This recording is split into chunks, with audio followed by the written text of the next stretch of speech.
Hey guys, Alex Sutherland here. You may know me as A Sutherland from Cardinals, and today I've got a pretty awesome video for you guys on solving preflop for GTO.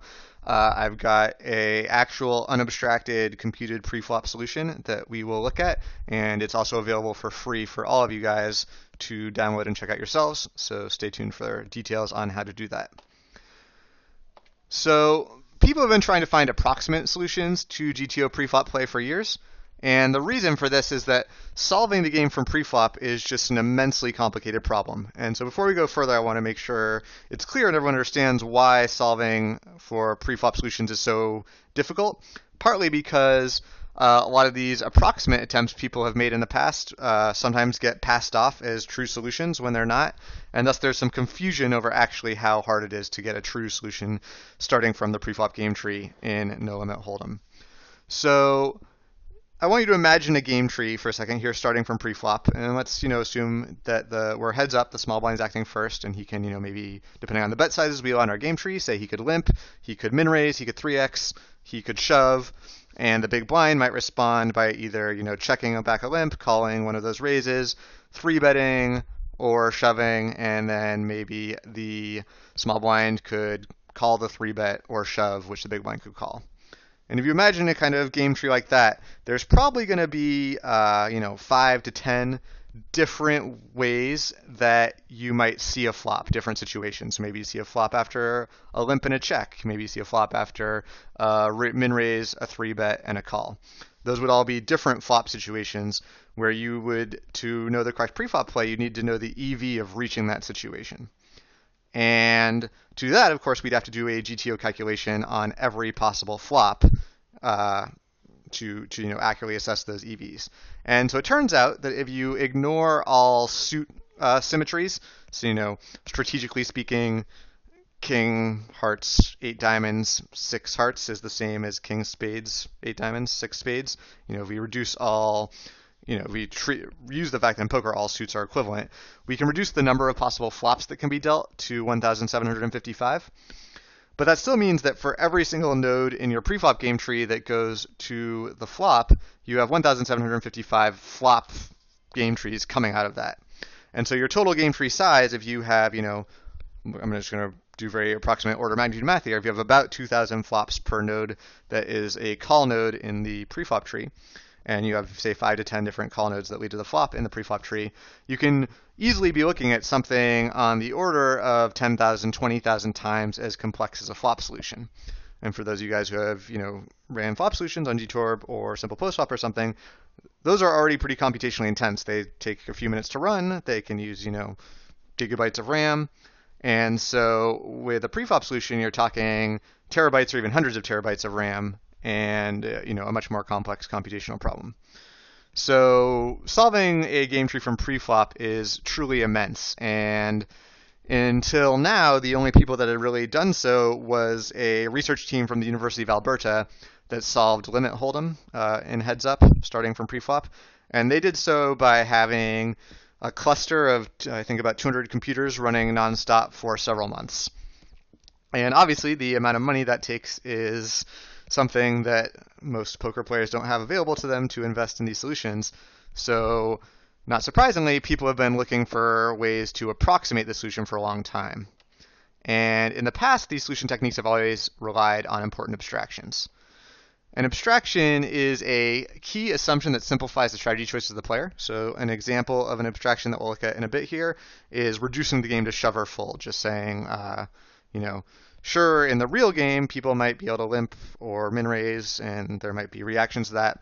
But let's solve a simplified version where all we can do is shove or fold. Then we never actually have a flop dealt, and then this actually becomes an extremely simple problem. Another example of an abstraction that we'll look at here is maybe saying, instead of thinking of 1,755 possible flops, let's assume there's only actually 50 possible flops that could come, and hope that those well represent the total sample, and that we can get accurate estimations from that. But what's exciting is that we now have the ability to solve unabstracted preflop situations and get exact solutions, and SimplePostflop can do this. They've just released their new preflop solver. It's expensive, but because the computation required is still immense, but we actually have access to directly solve unabstracted preflop games with betting trees that you design as you see fit. And the exact cost will depend a bit on what kind of game tree you design. If you pick either a very complicated preflop game tree or a reasonably simple preflop game tree, but a very complicated flop post-flop tree with lots of bet sizes post-flop, it'll be very expensive. If you pick something simple, it'll be quicker and cheaper to calculate. But just the fact that it's even possible is quite remarkable. So today what I'm going to do is I'm going to look at a 7 big blind deep heads up game that we solved with SimplePostflop. And I'm going to first walk through the history of abstraction techniques and solutions that you get using these abstraction techniques so that we can kind of see how people approached solving this game in the past and how close their solutions were to the unabstracted solution. And then we'll compare our results and kind of see, okay, how much EV would we lose with these various simplifications? Which simplifications at least guarantee us the EV that they tell us we'll get, whereas which ones, if the assumptions are wrong, give us kind of an unknown EV. And really try to understand the difference between abstraction, unabstraction, and strategy jive, the unabstracted solution.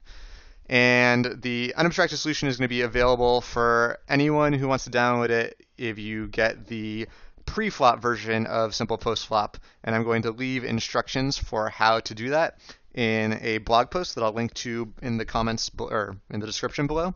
So check out that blog post. It'll have details on how to download the pre-flop version of SimplePostflop, load in the solution to the 7 big blind deep game, and actually browse it yourself. So let's get into it. Preflop abstractions. The earliest and actually still highly relevant preflop abstraction that people looked at were shove or fold games. And the key assumption here is that there's no post-flop play. The preflop players can either get all in which case they just, go to showdown, or they can fold. And this is actually moderately accurate at small stack sizes. I think, as we'll see now that we actually have access to an unabstracted solution, the 7 big blind heads up game is the solution you get with shove or fold is actually further from the correct solution that you get unabstracted than I would have guessed and that I think many people guessed. But it's not too far off. It at least gets the right general idea at small stack sizes.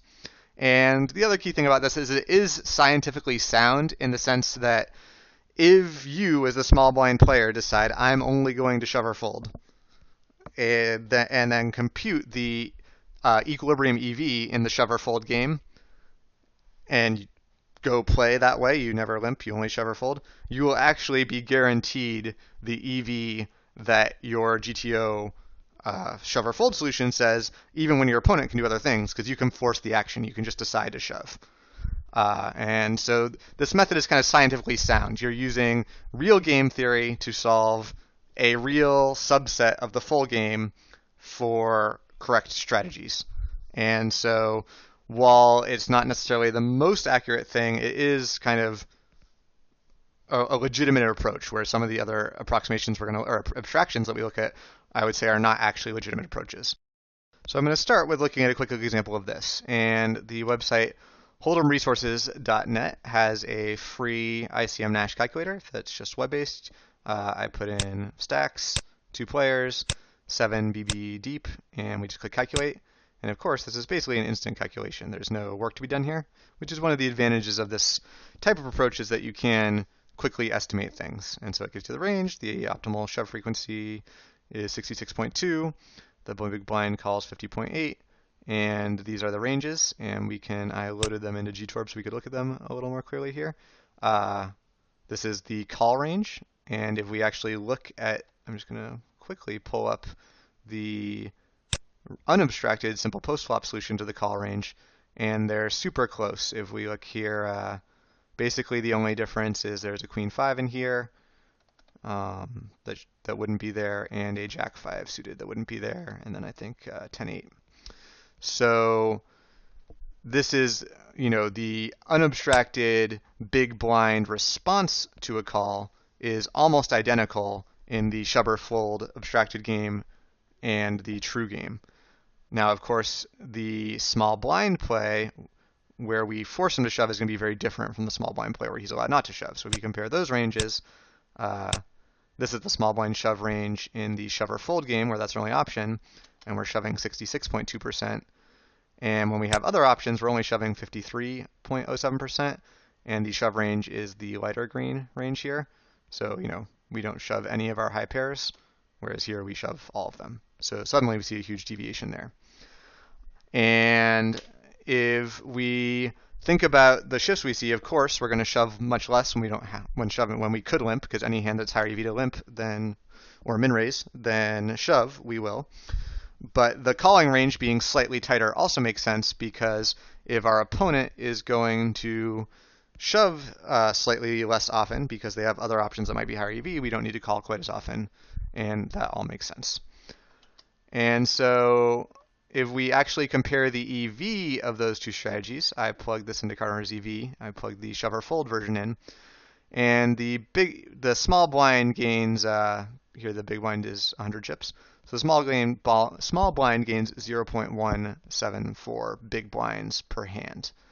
And in contrast, in the unabstracted solution, the small blind gains 0.29 chips per hand. So the shove or fold game captures more than half, but less than 2/3 of the small blind's EV.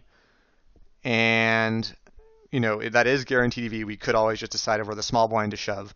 From the big blind's perspective, it turns out that the unabstracted big blind calling range is very close to the abstracted big blind calling range. So if we play according to the shove or fold strategy against shoves, we'll actually be doing quite well. And overall, I'm not going to say getting half of your EV is great or anything, but this is a reasonable approach, scientifically sound, makes sense. So after people had explored shove or fold games quite thoroughly, there was this general feeling that, especially as stacks got deeper, you couldn't just assume shove or fold. Shove or fold looks pretty decent at 7 BBs deep, is completely ridiculous at 100 BBs deep. And so there was, no technology available to solve even just a flop solution to try and kind of estimate the EV of actions besides shoving or folding. And so people started relying on either assuming that when you saw a flop, you checked down all your hands and kind of got your equity, or making capture factor estimations, which is kind of doing the same thing, but assuming that certain hands outperform their equity post-flop, certain hands might underperform it. And this is, at first glance, kind of a reasonable approach, and this occurred to me. I thought it was a good idea, so I don't want to trash everyone who's doing this. But it turns out it's actually pretty flawed. And the key assumption is that you assume, hands realize specific equity post-flop. And you might think that the accuracy would be only dependent on how good your capture factor estimations are. So if you're right that, Queen Jack suited really outperforms its equity, while Ace 3 off underperforms its equity, or King 3 off, something like that, underperforms its equity. There's more going on here, in that the idea of a capture factor is fundamentally non-scientific, because in general, we know from our post-flop solutions that you can't talk about a hand's EV in isolation. The EV of a hand, when it reaches a specific situation, is dependent on the range that it's part of. And, in hindsight, this is very obvious. You can take a very simple example. The EV, if we even take just a really simple game like, kind of a bluffing game, say, the EV of holding the nuts is lower when all I hold is the nuts than when I have the nuts and a bluff. A lot of our EV is going to come from synergies like this in general, because if we think about something like the clairvoyance game, the EV when I hold the nuts is going to be more than the pot. I'll bet sometimes, and they'll have to call because they're afraid I might be bluffing.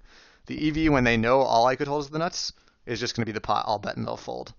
And so the idea of capture factor based around specific hands holding specific EV realizations completely ignores any range interactions where, the nuts and air go together and help each other out. Or, having good run-out coverage means you can represent strong hands on lots of different draws. It completely ignores all that and is kind of fundamentally non-scientific. So while with the shove or fold game, we're doing a real equilibrium calculation on a subset of a true game tree, with capture factor, we're not really doing that at all. We're kind of making up these numbers, capture factors, that A, we might just be wrong about, and then B, assuming that range composition isn't important post-flop, that it's actually just hand strength. And both of those things are A, going to be wrong, but B, they're not going to be wrong in a way where we can measure their wrongness or test it, because it's just kind of a fundamentally non-scientific calculation.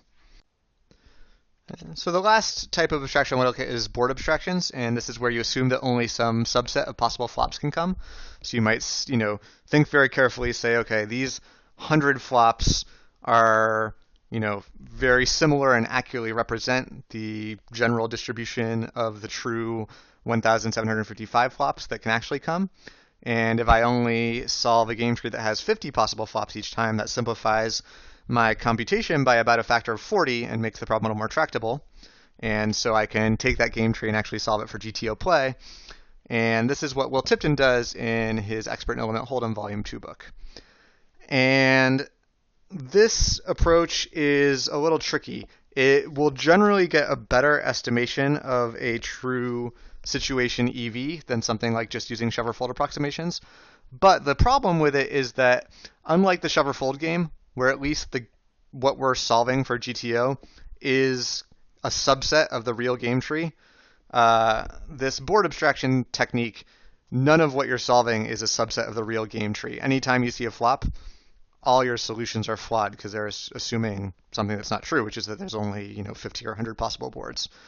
And so what this is going to mean is that your solution is going to be kind of exploitable everywhere by someone who knows that there's actually 1,755 boards that could come. And when you want to think about how it might be exploitable, it's very obvious. Say even if you work really hard at your boards, picking 100 boards that really accurately reflect this probability of every important outcome coming is basically impossible. So say that your set of boards doesn't bring 2-pair with queen 5 off often enough, or even brings 2-pair more often with queen 5 diamonds than queen 5 clubs or something. An exploitative player who knew that you use this abstraction technique with this standard set of boards to generate a strategy could know, because his assumption of post-flop boards doesn't correctly compute the probability that he flops 2-pair with queen 5, he underweights his pre-flop ranges with queen 5, and then on boards where queen 5 does flop 2-pair, he usually won't have it, and I can play more aggressively. There's kind of an inherent exploitability built in to any such solution based on board abstraction. And my example of queen 5, you could say, well, my flops exactly represent the probability of queen 5 flopping 2-pair, but getting it to exactly encapsulate every pair, every flush draw, every flopping a full house randomly, all those things basically requires all the boards, more or less. So this is kind of an insurmountable problem, and I think the board abstraction technique is probably very good for generalizations about what the equilibrium EVs are in a situation. But in terms of taking that strategy and playing it, it's a risky proposition because you don't know what your own true EV is, and you don't know how exploitable your strategy is. And as we're going to see, even Will Tipton's boards, and he, spent a ton of time coming up with the best boards, wrote a whole bunch of stuff on 2+2 about his approach, how to do it, used a bunch of math to generate it. Even his approach has some kind of obvious holes, specific combos that are misplayed in weird ways that we'll see when we strategy dive and compare Tipton's solution to the true preflop solution, even though he got reasonably close in terms of aggregate strategy level EV estimation. So let's look at those aggregate estimations first. This is just going to be, at a strategy level, what is the estimate of the abstraction as to how favorable the situation is for the small blind? And being able to estimate that is much, much simpler than being able to estimate what's the right strategy to play to achieve that EV. So as we saw with the shove-or-fold game, the small blind got 0.017 BBs per hand, and that is guaranteed EV, and that the strategy, the technique also produces a strategy that if you play it, you are guaranteed that EV as the small blind.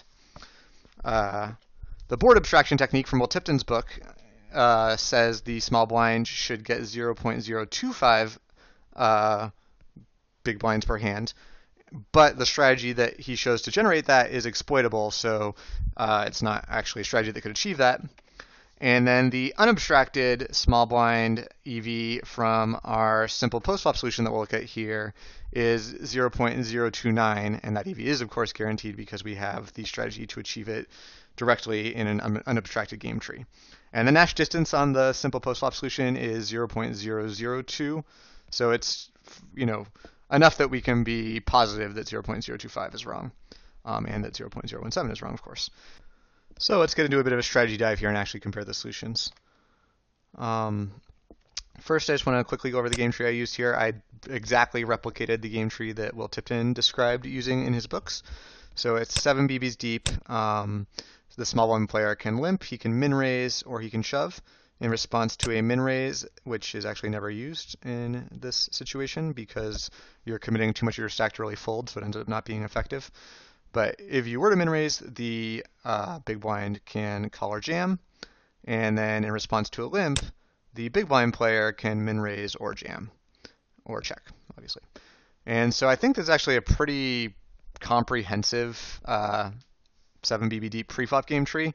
The post-flop bet sizings, I again just exactly mimicked Tipton's stuff. So it's half pot without a shove on every street is what he did. I think it would probably be a little better to allow a shove in the post-flop tree, but I wanted to have results that were directly comparable, so I ran exactly what he ran. And of course, that also keeps the game tree a little smaller, which simplifies the calculation. So to start off, we knew that even the shove or fold game basically nailed the big blind response to a shove, and we would expect that Tipton's approach should also get that near perfect, even slightly better than the shove or fold game, because on this part of the game tree, no flops are being dealt, so his abstraction assumption is not going to change his results, and he is also going to correctly identify that the small blind is going to limp some hands. And so he should get somewhere in between the true solution that simple postflop gets and the shove or fold solution, based on not inducing new errors with his abstraction on this part of the game tree and correctly identifying that sometimes the small blind is going to want to limp. And so if we actually load up his chart here and compare it, this part of the game tree, he does exactly what we would expect. If you recall, the shove or fold solution was exactly this, but with Jack 5, 10, 8, and Queen 5. And Tipton's chart is exactly this without Queen 5 and with some weight on 10, 8, and Jack 5 suited. So here we see exactly what we expect. In some other spots, there's some oddities that come in that we can tell are probably from some slight errors in the board estimation. In a lot of places, the strategy is close, but just not quite right, and in kind of a weird way. So one of the first ones we might notice that's a bit odd here is almost all of his solutions have kind of gaps around ace-king and king-queen. So like here, we always bet ace-king, always check ace-queen, and then mostly bet all our aces aside from ace-queen. And king-queen also has this kind of odd frequency. And we see here the small blind limp calls ace-queen, but not ace-king. There's some oddities right around ace-queen, and if we look at, let's look at the jam facing a limp part of the real solution. Limp, jam. We can see that there's the jam here is going to be the light green. So we can see that there's something much more like you'd expect, where there is a increasing frequency, ace-queen jam a little less, ace-jack a little more, and it kind of goes up and then goes back down as you get into the weaker aces. There's not this weird gap where you jam ace-king but not ace-queen. And similarly in terms of the limp call range, that goes away as well. So if we look at what the small blind does here, he does not fold ace-king and call ace-queen, he calls with the ace-king. So these are the type of kind of micro level errors you'll see. Is there something in the set of boards he assumed that undervalues ace-queen? These effects 7 BBs deep aren't going to be too big because the potential post-flop loss for incorrectly estimating how often someone flops something big aren't a big deal in this situation. 7 BBs deep, whether someone flops trip sevens or a full house with 7-3 off, doesn't matter at all in your EV estimations. They're going to get your whole stack either time. But 100 BBs deep, whether they flop trip sevens or full house can matter a lot. It can matter to the tune of losing or winning a huge pot. So the deeper the stacks get, the more that we would expect to see weird issues where certain hand combos are overweighted because they are assumed to flop a full house just a little more often than they really would with all the flops being dealt. So the board abstraction kind of starts to unravel. The deeper you get, the more that really low probability hands hitting starts to impact the overall strategy. But we can see there's kind of a bunch of these little effects here, just with like down here, 5-2 suited and 3-2 suited, you do something, and 4-3 suited, but 4-2 is deemed quite different. That's in the limp fold range. And again, if we look here, we don't even play the 3-2 suited, and 4-2 suited just below a cutoff. So we don't really see the same kind of things where there's gaps, specific hands kind of surrounded, a hand surrounded by hands that you call that you suddenly fold. 8-3 would be another one that kind of looks weird here. Whereas here we see 8-3 and 7-3 have almost the same frequency. 8-2 is less than 8-3, as we'd expect because it's a weaker hand. So those kind of micro gaps are going to come up at a high strategy level. The question is, do those micro errors shift the entire strategy? Do they shift the entire EV, or do they just result in specific hand combos being off? And can we still gain a lot from the overall picture of the solution? And I don't know for sure. I haven't ran enough data. My impression so far is that at small stacks, you definitely can still get useful inferences out of this model, and that at deep stacks you would not be able to. So if we compare just at a high level something like the SB limp range here, and just look at this Tipton chart versus the SPF chart here, the limping range here is going to be the yellow. So what if we, again, don't look at specific combos and focus on ace queen being weird or something. If we just look at the high level strategy, it's limp all our pairs down to fives, some of our strongest suited connectors, and then balance with some offsuit trash and some suited trash. And intuitively, this makes a ton of sense, right? Because the hands we're limping that are kind of for value, the strong hands, these are all hands that either hit every board, like aces or kings kind of is always a good hand on the flop, or hands that really hit a lot of boards, as many as possible, so our very best suited connectors, balanced with trash that gives us board coverage so that on low boards we have something occasionally.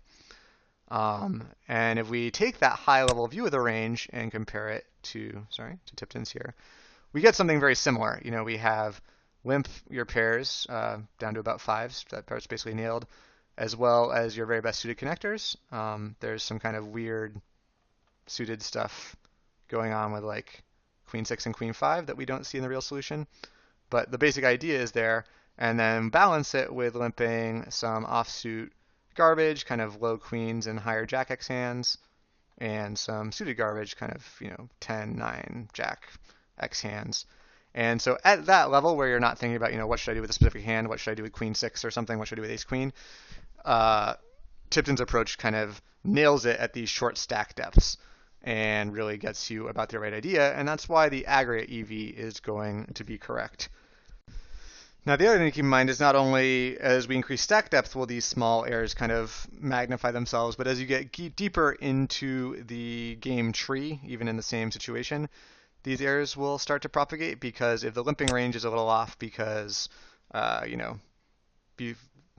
Tipton's boards do something funny with ace queen, then the big blind's min raise range will assume that he doesn't hold ace queen and will adjust for that. And then the small blind's response to a min raise will know that the big blind assumed he didn't have ace queen and adjust to that, or he did have ace queen, I forget the exact direction. But all of these little errors are going to propagate through each player's actions and kind of magnify each other as they go. And so Tipton doesn't actually show us any of his deeper strategies, so he doesn't show us, what the exact chart for what the small blind does when he gets min raised by the big blind. He does state that he folds about 16%, which is close to what we see here, but he says he calls even with most of the weak part of his range some of the time, and it sounds like he doesn't see something very clearly defined. Whereas here we see very clearly defined, if you were to list his weakest hands, it would be, 9-5, 10-5, Jack 3, 8-5. These are all the exact ones he's folding, and it's kind of a well-structured, clearly defined range. My guess is that part of the reason, when we had these random errors and variations with combos due to the board coverage, further down the tree, this part of the strategy kind of got muddled, and so Tipton just gave us kind of high-level view of it because it was hard to actually see the texture of the correct strategy with all those errors compounding each other over actions and actions. So if I was to use that approach in something like 100 BB deep situation, I might think that it probably has a pretty good, say, limp and open range and maybe a decent call range, but then something like the response to a 3-bet would probably get very far off because all these abstraction related errors will kind of go back and forth as players take turns exploiting the errors that might have been induced by the abstraction. So that is the strategy dive I'm going to do here. As I said, this strategy is freely available for you guys, so I definitely encourage you to go and check it out. I think the results are pretty interesting. I think a lot of people would not necessarily guess that this is the correct limping range if you hadn't read Tipton's book, and Tipton would tell you that much. But then when you go deeper and actually kind of look at what the correct min-raising range is, how you respond to a min-raise for the big blind, I think it's interesting that you never min-raise as the small blind. Tipton got that part completely right as well. I think there's a lot to dig around in here and understand, and a lot to learn that will apply, especially if you're a heads-up sit-and-go player or a tournament player or a spin-and-go player. This stuff is super valuable to understand. And so I'm going to wrap up the video there. Certainly feel free to comment and ask questions either in the YouTube comments below or in the associated blog post that I will link to in the video description. I'll also put a link to SimplePostflop, and that will let you download the SimplePostflop client, and I will put instructions on the blog post on how you can get free access to the solution we looked at today. You can, of course, also purchase the SimplePostflop Preflop edition, and you will get 50 calculation points that you can use on solving preflop game trees. Depending on the complexity, more complex solutions will use up more of your points. My blog, as always, is at blog.gtorangebuilder.com. Stay tuned there for all things GTorb and all of my video updates. And you can always follow me on Twitter at GTORangebuilder. I usually tweet anytime I release interesting new content that you guys would enjoy. And of course, you can subscribe on YouTube to get emailed anytime a new GTO Range Builder video comes out. So, thanks for watching, guys.